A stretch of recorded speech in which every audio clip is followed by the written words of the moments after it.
बड़ी बहू अभी हॉल में सफाई ही कर रही थी कि इतने में छोटी बहू एक कटोरी में तेल गर्म करके ले आई और वहाँ बैठी अपनी सासू माँ से बोली, लाइए मम्मी जी, मैं आपके पैरों की मालिश कर दूँ। वैसे भी आप शादी के कामों में बहुत थक गई होंगी ना, इससे आपको थोड़ा आराम मिल जाएगा। यह सुनकर सासू माँ गदगद होते हुए अपनी बड़ी बहू से बोली, बहू कुछ अपनी देवरानी से सीख, देख कितनी अच्छी और संस्कारी है, नई नई आई है, लेकिन देखा कैसे मेरे पैरों की मालिश कर रही है। तुझे इतने साल हो गए इस घर में, लेकिन अभी तक तुझे कुछ नहीं आया। सास छोटी बहू की तारीफ करते हुए बोली, जो कि शादी होकर कुछ दिन पहले ही आई है। उसकी बात सुनकर छोटी बहू मंद मंद मुस्कुरा उठी, आखिर उसकी तारीफ जो हो रही थी। जबकि बड़ी बहू अपने काम में लगी रही। पता था ये तो सासू माँ का रोज़ का काम है। पहले पड़ोसियों की बहू से तुलना करती थी, अब खुद की छोटी बहू से तुलना कर रही हैं। आखिर उसे देखते हुए 5 साल हो चुके थे। उसे तो आते ही घर की सारी जिम्मेदारी दे दी गई थी, जबकि छोटी बहू को तो अभी जिम्मेदारी से काफ़ी दूर रखा गया है। ऐसे में अगर वो पैर की मालिश कर भी दे तो क्या है। दूसरे दिन छोटी बहू चाय नाश्ते के साथ सासू माँ के सामने हाजिर थी। उसे देखकर सासू माँ ने कहा, अरे बहू, तू चाय नाश्ता लेकर क्यों आई है? अभी तो तेरे आराम करने के दिन हैं, अभी से कहाँ काम में लग रही है, बड़ी बहू ही ले आती। उनकी बात सुनकर छोटी बहू बोली, मम्मी जी भाभी का क्या है, वो तो अपने कामों में लगी हुई हैं। ऐसा नहीं है कि गर्मा गर्म नाश्ता तैयार है तो लाओ परोसी दें, बस बच्चे को लाड लड़ाते हुए तैयार कर स्कूल भेजने में लगी हुई हैं। कितना समय बेकार जा रहा था, इसीलिए मैं आपके लिए नाश्ता ले आई।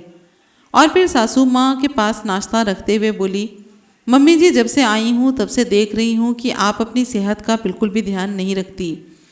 आज से आपको नाश्ता और खाना टाइम पर देने की जिम्मेदारी मेरी है। यह सुनकर सासू माँ गदगद हो गई और बड़ी बहू को सुनाते हुए बोली, देख इसे कहते हैं सेवा भाव। तूने तो 5 साल में मेरी सेवा कभी भी इस तरह नहीं की। मेरे नाश्ते का खाने का कभी भी ध्यान नहीं रखा। कुछ सीख अपनी देवरानी से, बड़ों की इज्जत कैसे की जाती है वो तुझे बताएगी। लेकिन इस बार भी बड़ी बहू ने कोई भी जवाब नहीं दिया और अपने कामों में लगी रही। आखिर उसे अपने बेटे को टाइम से स्कूल जो भेजना था, पर मन ही मन सोचने लगी कि एक बार छोटी बहू के भी बच्चे हो जाने दो, उसे भी सब पता चल जाएगा। इधर सासू माँ नाश्ता करने लगी और उधर छोटी बहू मनुहार करके उन्हें खिलाने लगी। 2 दिन बाद छोटी बहू अपने मायके गई। जब वहाँ से लौटकर आई तो सासू माँ के लिए तोहफे खरीद कर लाई थी। ये देखकर सासू माँ ने उसे खूब आशीर्वाद दिए और बड़ी बहू को दिखाते हुए उससे कहा, तू तो कभी मेरे लिए कुछ लेकर नहीं आई। देख तेरी देवरानी को, परिवार में रहना जानती है, बड़ों का सम्मान करना जानती है। एक तू थी जो पलटकर जवाब दे देती थी, कभी हमारे लिए कुछ ढंग का नहीं लेके आई। इस पर बड़ी बहू ने कहा, सही कहा मम्मी जी, मतलब आप भी मानती हैं कि मैं आपके लिए सामान तो लेकर आई, पर वो आपके अनुसार ढंग का नहीं था। अब बताओ आप ही, जब आप मेरे मुंह पर ही मेरे लाए हुए तोहफे की बुराई कर देती थी, तो भला मेरे आपके लिए तोहफे लाने का मन कैसे होगा।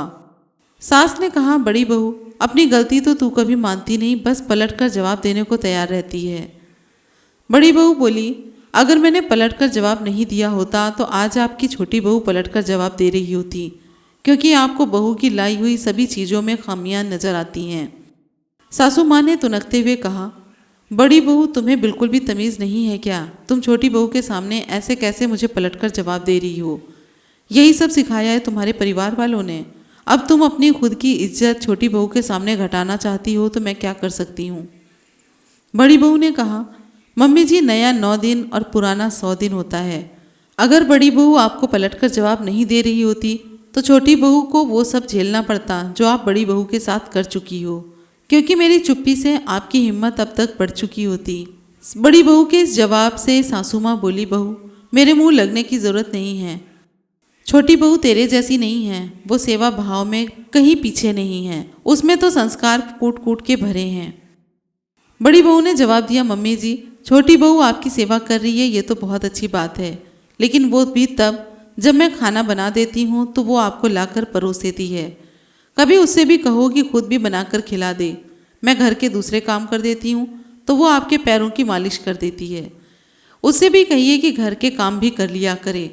उसे लगता है कि मैं बच्चों में समय व्यर्थ करती हूँ, तो एक बार जब वो माँ बनेगी उस समय अपने बच्चों को छोड़कर वो घर के सारे काम के साथ आपकी सेवा कैसे करेगी वो भी देख लेंगे। मैं भी यही हूँ और वो भी यही। मुझे तो कुछ भी तैयार नहीं मिलता था, मुझ पर तो आते ही सारी जिम्मेदारी डाल दी गई थी, जबकि यहाँ कम से कम मैं तो हूँ जो घर के अधिकतर काम निपटा देती हूँ। तो कम से कम आप तो बहुओं की तुलना मत कीजिए, कहीं ऐसा ना हो कि आपका तुलना करना इस घर को 2 हिस्सों में कर दे और नाम बड़ी बहू का हो जाए। बड़ी बहू ये कहकर अपने कमरे में चुपचाप चल दी। पीछे सासू माँ चुपचाप उसे देखती रही। ये देखकर छोटी बहू बोली, मम्मी जी जाने दीजिए, भाभी जी तो चिढ़ती हैं कि मैं आपकी सेवा करती हूँ। उसकी बात सुनकर सासू माँ खुश हो गई, लेकिन आज छोटी बहू की शादी के 3 साल बाद जब वो खुद एक बच्चे की माँ बन गई तो अपनी स्थिति संभाल भी नहीं पा रही है। सासू माँ की लगातार तुलना से बड़ी बहू तो अलग हो गई। सेवा तो दूर की बात है, पर अब छोटी बहू के राज में सासू माँ को ही काम करना पड़ रहा है। कहानी के बारे में अपनी राय ज़रूर दें, क्योंकि आजकल ये हर घर की कहानी है। हर घर में इसी तरह के वाक़ये होते रहते हैं, इसीलिए कमेंट में अपनी राय ज़रूर दें। वीडियो पसंद आई हो तो लाइक कमेंट शेयर करें और चैनल को सब्सक्राइब करें। फिर मिलेंगे अगली वीडियो में। नमस्कार।